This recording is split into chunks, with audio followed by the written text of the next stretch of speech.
أنا مزوق فيك الدنيا معاك الحبيب. أنا مزوق فيك الدنيا نشوف المغرب.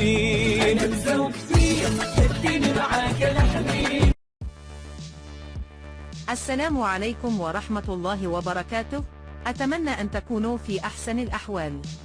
تعد مدينة تطوان أو كما يحلو لزوارها تسميتها بالحمام البيضاء واحدة من أهم مدن المغرب العريقة، والمميزة بموقعها الجغرافي الرائع، حيث تجلب آلاف السياح المغاربة والأجانب سنوياً، إذ تقع في منطقة ريفية ساحرة على ساحل البحر الأبيض المتوسط. مدينة مغربية الأصل والموقع، عالمية التشكل والتطور، إنسانية الامتداد في الزمن الماضي والحاضر، ومتجهة نحو المستقبل.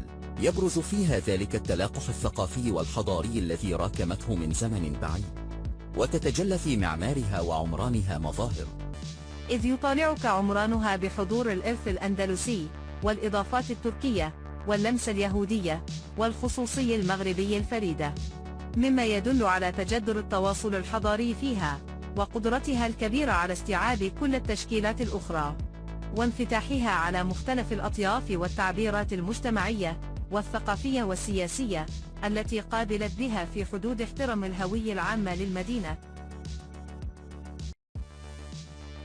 يرى الزائر للمدينة التأثير الأندلسي، ويلمح تأثيرات الهجرة الأندلسية إلى المغرب، وبالأخص أدوار الأندلسيين في بناء وتجديد المدينة، وتأثيراتهم في الميادين المعمارية والثقافية والهندسية والعلمية، وقدرتهم العالية على طبع حياة أهل البلد بطباع قاطني غرناطة الضائعة، من حيث المأكل والمشرب والمعيشة وطقوس الأفراح، ومن ناحية البعد الجمالي في الحياة الخاصة بالدور والمنازل، إلى ما غير ذلك من الطباع والخصال التي أضحت مع الزمن هوية المجتمع التطواني الكبير.